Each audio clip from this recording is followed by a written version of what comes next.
하나님 아버지와 우리 주 예수 그리스도로부터 오는 은혜와 평강이 이 자리에 계신 여러분들과 인터넷을 통해서 오늘 이 예배에 참여한 모든 여러분들에게 함께 하시길 다시 한번 기원합니다.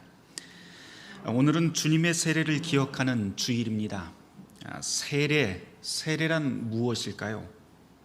오늘 이 이야기를 여러분과 함께 나눠볼 텐데, 오늘 교회력 구약의 말씀으로 함께 읽은 창세기 1장부터 함께 시작을 해보려고 합니다. 성경의 첫 페이지가 창세기 1장인데 여기에는 창조주 하나님에 대한 신앙의 고백이 담겨 있습니다. 땅과 하늘 그리고 존재하는 모든 것들이 다 하나님이 만드셨다라고 하는 그러한 고백이지요. 이런 신앙 고백을 전체를 또 압축할 수 있는 것이 바로 창세기 1장 1절과 2절의 말씀입니다. 제가 한번 읽어보도록 하겠습니다. 태초에 하나님이 천지를 창조하시니라. 땅이 혼돈하고 공허하며 흑암이 깊음 위에 있고 하나님의 영은 수면 위에 운행하시느니라. 아멘. 하나님이 천지를 창조하셨다라고 하는 이 선언 다음에 나오는 그 구절에서는 하나님이 하늘과 땅 창조하신 다음에 그 땅의 모습이 어떠한 것인지 다시 한번 부연 설명을 하고 있죠. 여기에 보면 그 땅의 모습은 혼돈과 공허 이렇게 표현이 됩니다. 다른 말로 하자면 지금 막 만들어진 이 땅은 거칠고 무척 황폐하다라고 하는 뜻이 됩니다. 그런데 특이한 것은 그 땅이 물로 지금 뒤덮여 있다고 하는 구절, 그리고 그 위로, 물 위로 하나님의 영이 운행하고 있다라고 하는 그런 구절이 매우 특별하게 읽힙니다.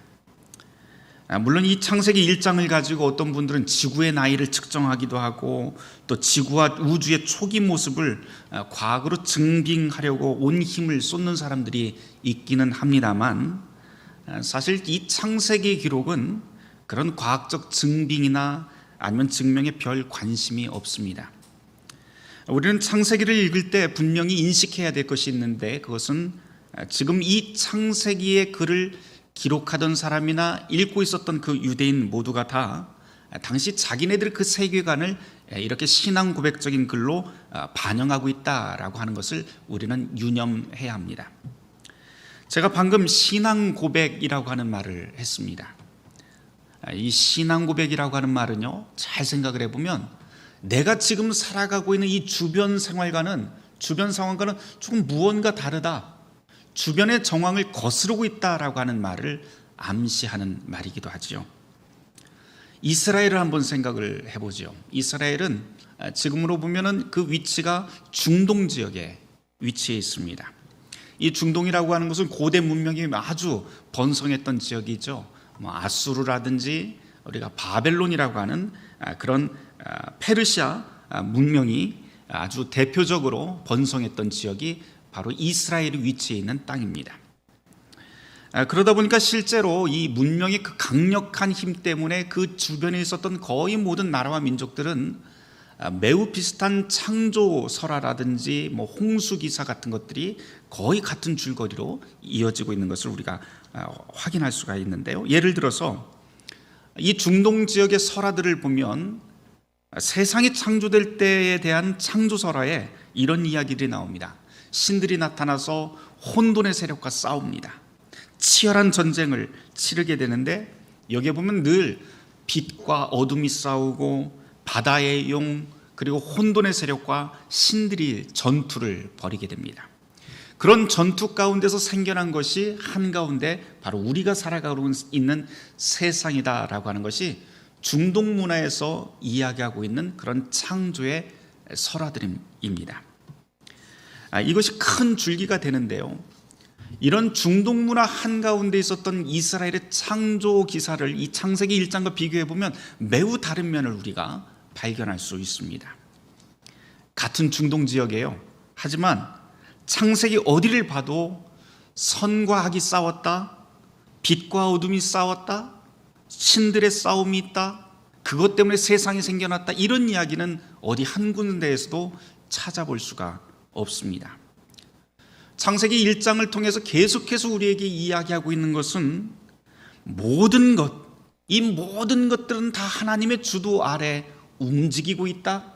모든 만물은 하나님이 창조하셨다라고 하는 하나님의 주권을 강력하게 이야기합니다.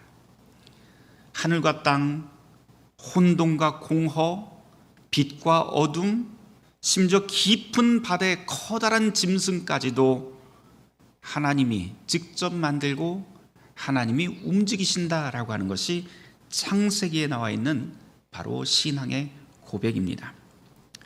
다시 말해서 중동 문화와는 달리 지금 이스라엘의 신앙의 고백은 하나님을 대적할 상대는 아무것도 없다라고 하는 것이 창세기 1장이 이야기하고 있는 또 하나의 큰 주제라고 할 수가 있습니다. 물론 이 창세기를 읽다 보면 고대 사람들이 두려워하던 하나의 대상이 나오기는 합니다. 그게 바로 창세기 1장 2절에 나오는 물이라고 하는 존재이죠. 이 물이 지금 혼돈의 땅, 그리고 혼돈의 땅을 뒤덮은 바다를 의미하는 게 아닌가 싶기도 합니다. 그리고 여기에서 흑암이 깊다라고 하는 표현을 통해서 이 물이 두려움의 대상인 검푸른 바다일 것으로 그렇게 어렴풋이 추정할 수 있게 됩니다. 바다라고 하는 것은 예나 지금이나 모든 사람들의 경외의 대상이기는 하지만 동시에 두려움의 상대이기도 하지요. 바다라고 하는 것은 언제나 풍성한 생명을 약속하고는 있지만 제 아무리 능숙한 선원이라 하더라도 이곳을 안전하고 편안한 장소로 여기지는 않습니다. 그렇게 바다는 늘 우리의 안전과는 동떨어진 그런 세계의 상징이 바로 바다입니다. 그런데 창세기는 이런 두려움과 혼돈이 가득한 바다를 이야기하면서 매우 특별한 이야기를 다시 한번 합니다. 그것은 뭐냐면 창세기 1장 2절에 보면 그 수면 위로 하나님의 영이 운행하신다라고 하는 그런 고백을 하고 있지요. 2절의 끝구절, 창세기 1장 2절의 끝구절을 우리가 좀 곱씹어 읽을만 한 것 같아요. 우선 하나님의 영이 수면 위로 운행하신다라고 할 때 우선 첫 번째로 우리가 관심을 두어야 될 것은 하나님의 영이라고 번역된 단어입니다. 이게 히브리어로 루아흐 이렇게 읽는데요. 하나님의 바람, 하나님의 숨, 하나님의 호흡이라고 이렇게 번역이 가능합니다. 똑같은 말이 성경에서 여러 곳에 나오는데 가장 대표적으로 창세기 2장 7절에 또 다시 나옵니다. 거기에 보면 하나님의 인간을 창조하실 때 어떻게 창조하시냐면 바로 그 코에 생기를 불어넣었다라고 하는 표현이 나오죠. 거기에서 생기라고 하는 말도 역시 똑같이 하나님의 영, 하나님의 호흡, 하나님의 숨이라고 하는 말이 됩니다. 저는 이 구약에서 이 하나님의 영이라고 하는 단어가 나올 때마다 임진수 주목님의 딸 루아를 항상 떠올리게 됩니다. 루아라고 하는 이름이 생기는 에피소드를 우리 교회 교우들은 아시는 분들 많이 아실 겁니다. 임준목님이 또 설교까지 했었잖아요. 그래서 여러분들이 잘 아실 텐데 예전에 임준목님이 루아를 얻었을 때, 출산했을 때 저에게 몇 가지 이름을 가지고 와서 조언을 구한 적이 있습니다. 그러면서 어떤 게 좋냐고 물은 적이 있었어요. 당시에 선택지가 몇 개가 있었는데 그 중에서 제가 루아가 제일 좋다라고 그렇게 말씀을 드려서 지금 루아가 됐습니다. 근데 이유가 있는데 루아라고 하는 말을 잘 풀어보면 거기에 어떻게 되냐면 루터교에 와서 얻은 아이라고 하는 그런 의미도 있지만 사실은 그보다도 더 깊은 뜻이 있죠. 뭐냐면 바로 오늘 성경에서 우리가 읽게 되는 이 하나님의 영이라고 하는 그 뜻이 바로 루아라고 하는 말에 들어 있습니다. 그래서 저는 여러 가지 이름 가운데서 이 루아라고 하는 이름을 보면서 준목님의 그 딸이 앞으로 어떻게 성장할지는 모르겠지만 늘 그 이름을 부르고 들으면서 하나님의 숨, 하나님의 호흡 가운데서 성장하기를 바라는 마음으로 이 이름이 가장 좋다라고 그렇게 말씀을 드렸던 적이 있습니다. 바로 소망 그리고 축복이 그 이름 가운데 들어있는 것이죠. 여하튼 하나님의 영이라고 하는 말은 하나님의 호흡, 하나님의 숨, 하나님의 바람이라고 하는 그런 뜻이 담겨 있습니다. 다시 창세기 1장 2절로 돌아가죠. 하나님의 호흡이 지금 혼돈의 바다, 그 수면 위, 두려운 세계 위로 운행합니다. 여기에 나와 있는 운행이라고 하는 단어도 한번 다시 좀 풀어봐야 될 것 같아요.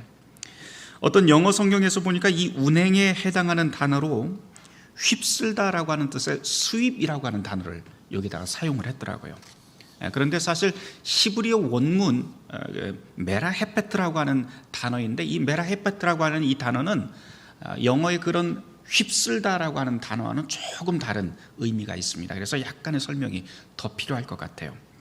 이 똑같은 단어가 어디에서 또 나오냐면 아주 유명한 구절 중에 하나가 신명기 32장 11절에 나옵니다. 신명기 32장 11절에 보면 어미 독수리가 날개짓을 하면서 새끼 독수리를 이렇게 보호하는 장면이 나오는데요.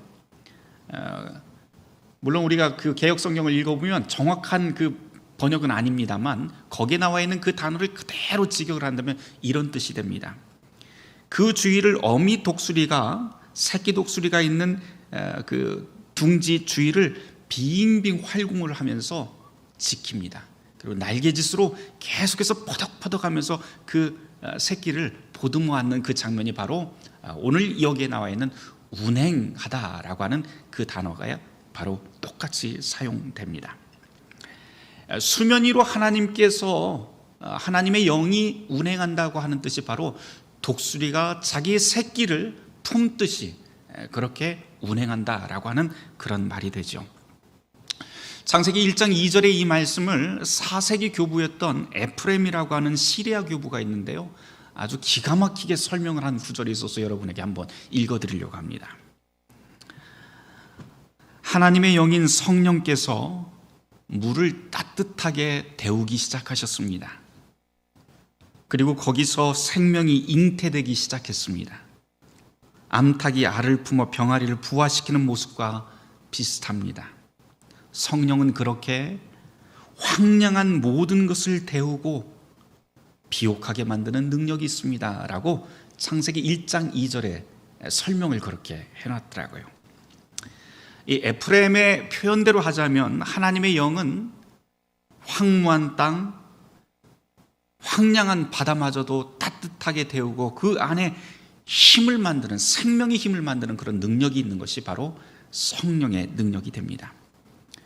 그러니까 하나님의 영이 수면 위에 운행한다라고 하는 창세기 1장 2절의 말씀은 하나님의 호흡이, 하나님의 숨이, 하나님의 돌보심이 어둡고 참담한 시면마저도 사랑으로 감싸고 있다라고 하는 그런 뜻이 됩니다.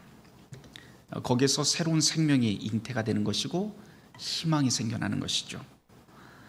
저는 이 구절을 읽으면서 또 이런 생각을 해보았어요. 이게 바로 낙심한 아이, 절망한 아이를 엄마가 따뜻하게 이렇게 포옹해주는 그런 모습이 연상이 되었습니다. 아무 말 하지도 않고 아무것도 묻지 않고 그냥 다독거리는 그 모습이 그렇게 연상이 되더라고요. 이것이야말로 바로 무에서 유를 창조하는 하나님의 능력이 아닐까 싶습니다.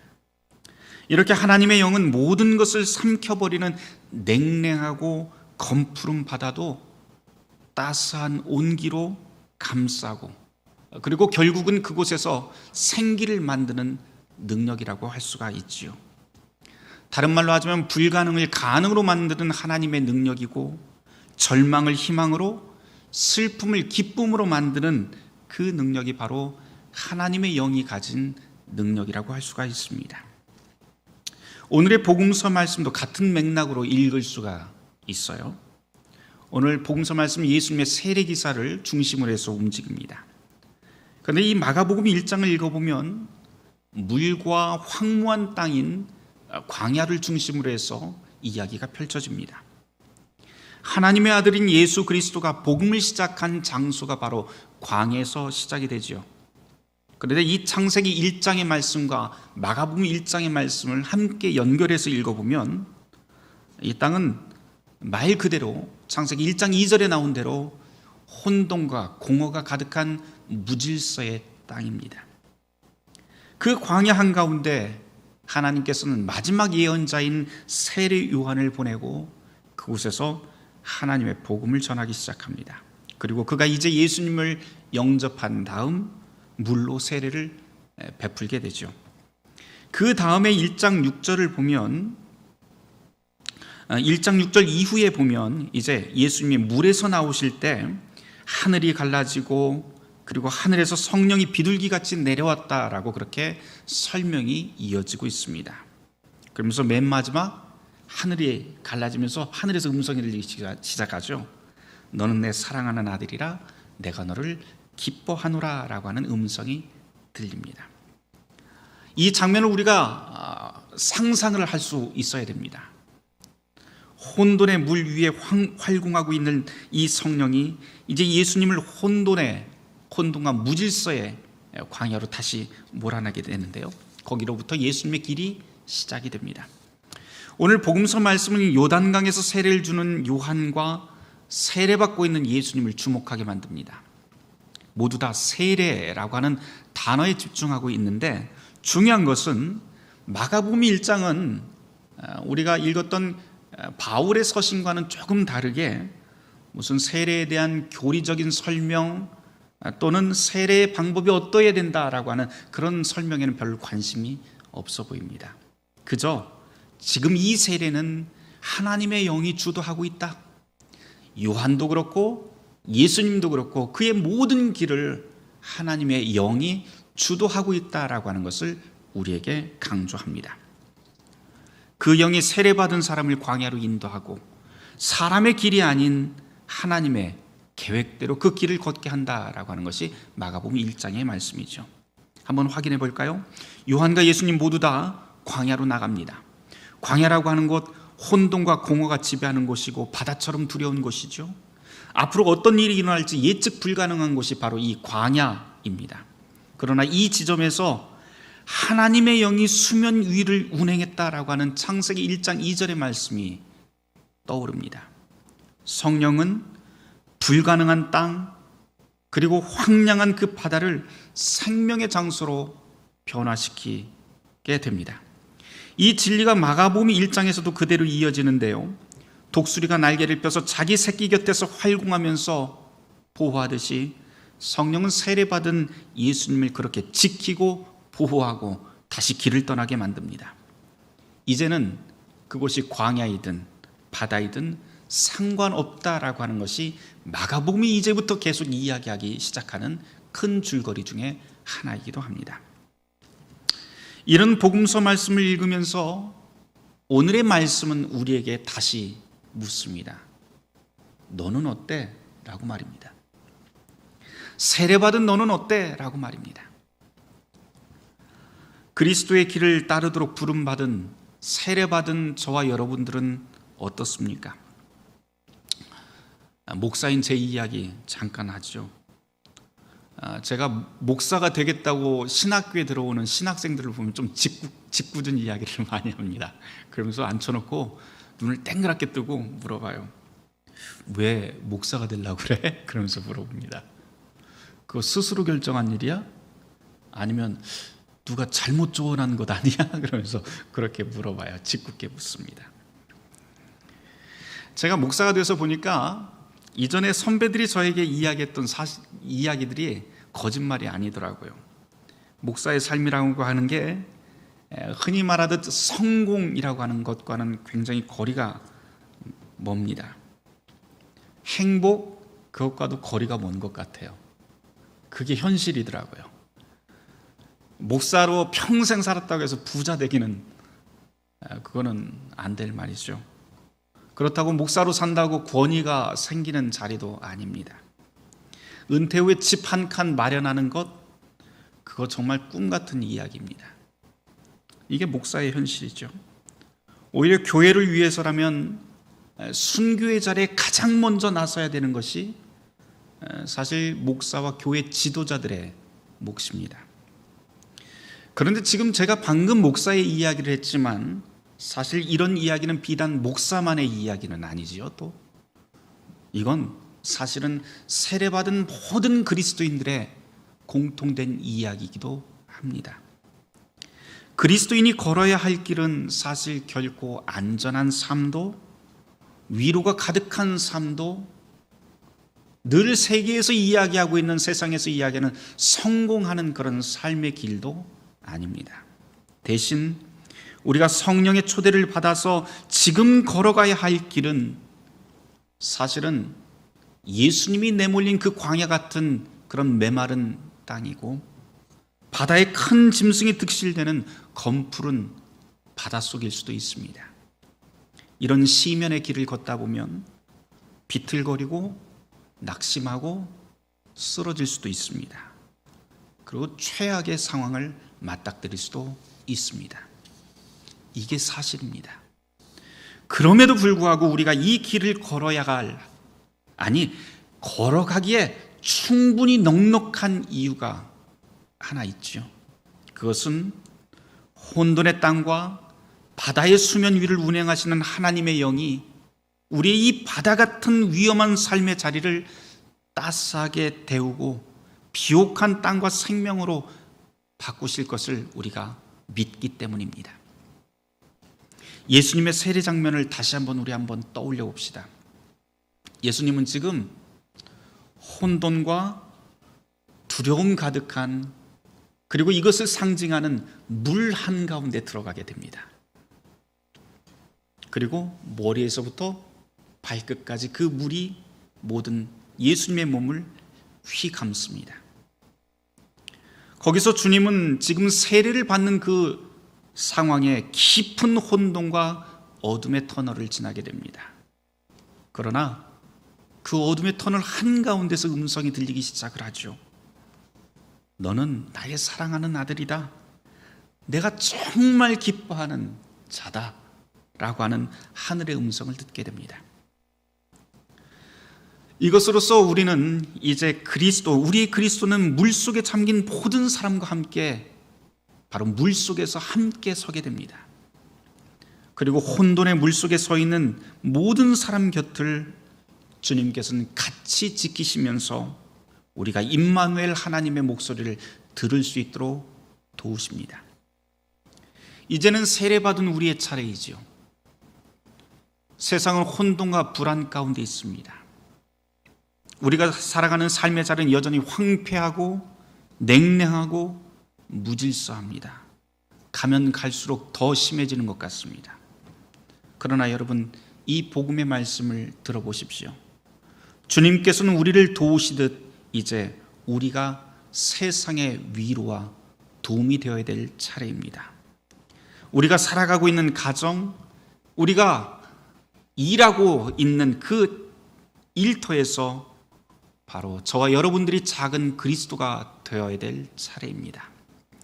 그리스도의 이 길을 걸어가는 저와 여러분을 우리 그리스도께서 도우실 것입니다. 바라기는 그리스도의 길을 함께 걸어가며 성령의 운행하심을 체험하고 하늘의 음성을 듣는 기쁨이 저와 여러분 모두에게 가득하길 주님의 이름으로 축원합니다. 하나만 더 이야기하고 마치려고 합니다. 올해 우리 교회 표어가 그리스도의 길을 걷는 교회이죠. 지난 12월 6일에 제가 이 마가복음 1장의 말씀을 가지고 길이라고 하는 제목으로 여러분에게 설교한 적이 있습니다. 기억하실 거예요. 광야에서 시작한 그리스도의 길이 종착역이 무덤이었는데 사실은 그 무덤이 새로운 길의 시작이었다라고 하는 것이 마가복음의 전체 메시지였다는 것 여러분에게 말씀드렸습니다. 모두가 다 끝났다고 하는 바로 그 지점에서 하나님의 일이 시작된다는 것, 그것이 마가복음의 가장 큰 메시지라는 것, 그리고 교회 공동체로 부름받은 우리가 바로 그런 길에 초대받았다라고 하는 내용으로 설교했었지요. 이런 내용이 바로 올해 우리 교회의 표가 되었고, 바로 이 내용이 바로 우리의 이 배너에, 올해의 배너에 담겨 있습니다. 매년 바탕색이 다른 넉 장의 동일한 디자인으로 교회 배너가 이렇게 제작이 되는데요. 교회력 색깔에 따라서, 절기 색깔에 따라서 바뀌게 됩니다. 올해도 지난해와 같이 김예슬 사모님이 이 디자인을 전체를 맡아서 해주셨는데, 이 안에 담긴 내용이 매우 특별한 것 같아요. 제가 그거 좀 설명하고 오늘 설교를 마치려고 합니다. 한눈에 봐도 맨 하단에 보면 남산자락에 자리 잡은 우리 교회가 상징이 되고, 거기서부터 시작된 이 길이 하늘 위에 십자가까지 연결된 것을 보실 수 있습니다. 여기 나와 있는 이 도안들은요, 몇 가지 특별한 도안들이 있는데, 사실은 여기에 나와 있는 도안들은 갑자기 만들어진 게 아닙니다. 원래 우리 교회에 다 있던 도안들입니다. 남산과 교회가 있는 하단의 전체 도안은 여러분들 잘 아시듯이 주대범 장로님의 작품이죠. 우리 교회가 오랫동안 사용하고 있는 기본 도안입니다. 그런데 남산을 잘 보시면 여러 가지 색상으로 이렇게 꾸며진 걸 볼 수가 있습니다. 요거는 주장로님의 작품이 아니고 조은주 집사님의 도안입니다. 몇 년 전에, 얼마 전에 우리가 그 교회 앞에 있는 그 담장을 페인트 칠을 했죠. 그림을 그려서 예쁘게 단장을 한 기억이 있어요. 온 교우들이 다 나와서, 아이부터 어른들까지 다 나와서 같이 땀 흘려 작업한 일이 있습니다. 지금 보기 흉하던 그 담이 지금은 뭐 비둘기가 이렇게 날아가는 그런 모습으로 잘 꾸며져 있는데요. 사실은 그 담벼락을 도안을 할 때 뒷이야기가 하나 있습니다. 숨겨진 이야기인데요. 원래 도안이 그게 아닙니다. 원래 도안이 그게 아니고 바로 저 장면입니다. 밑에 있는 교회와 남산이 여러 가지 색깔로 꾸며진 도안이 첫 번째 도안이었습니다.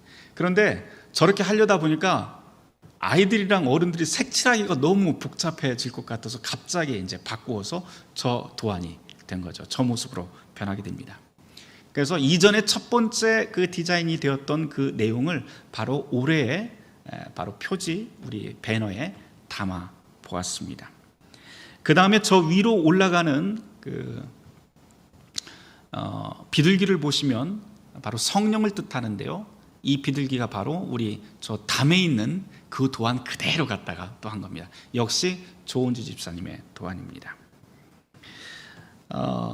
저 비둘기가 뜻하는 바는 바로 오늘 복음서 말씀과 창세기 1장 말씀을 여러분들이 늘 기억하면 좋을 것 같고요. 그리고 이 배너에 마지막으로 아주 특별한 것이 또 하나가 있는데, 맨 위에 있는 십자가입니다. 저기 십자가는 사실은 무엇을 기억하고 만든 것이냐면, 우리 교회 활동실에 걸려있는 검은 십자가를 기억하면서 저 안에다가 담아놨습니다. 여러분들 다 아시다시피 우리 교회가 1967년 1월 29일에 창립 예배를 드렸죠. 폴 바틀릭 목사님과 같이 바로 우리 우측에 있는 저쪽 총회 사택 자리에 있었던 다다미 방에서 첫 번째 예배를 드리면서 시작을 했습니다. 그 창립 예배 때 걸려 있었던 십자가가 바로 그 검은 나무 십자가인데요. 그 나무 십자가를 바로 이 배너에 담아 놓았습니다. 이 배너를 여러분들이 유심히 보면서 올 한 해 동안 여러 가지를 묵상했으면 좋겠습니다. 교회의 역사, 그리고 우리가 왜 여기에 있는지에 대한 의미, 그리스도인으로서 걸어야 될 우리의 길들을 늘 묵상하면 좋겠습니다. 앞으로 가야 할 길이 많습니다. 멉니다. 가다가 다리 아파서 주저앉을 수도 있고 서로 마음이 상할 수도 있고 그럴 것 같아요. 하지만 우리가 탈진할 때라도 분명히 하나 꼭 기억을 했으면 좋겠습니다. 그것은 우리가 그리스도의 길을 가는 동안 하나님의 영이 우리의 길동무가 된다는 것, 그리고 저와 여러분들을 수면 위로 운행하시던 그 하나님의 영이 바로 저와 여러분을 지키며 우리 모두를 따스하게 데우고 다독여 주실 것이라고 하는 사실입니다. 이런 성령의 은총이 저와 여러분의 모두에게 올 한 해 가득하시기를 주님의 이름으로 다시 한번 축원합니다. 모든 지각에 뛰어난 하나님의 평강이 그리스도 예수 안에서 너의 마음과 생각을 지키시리라. 아멘.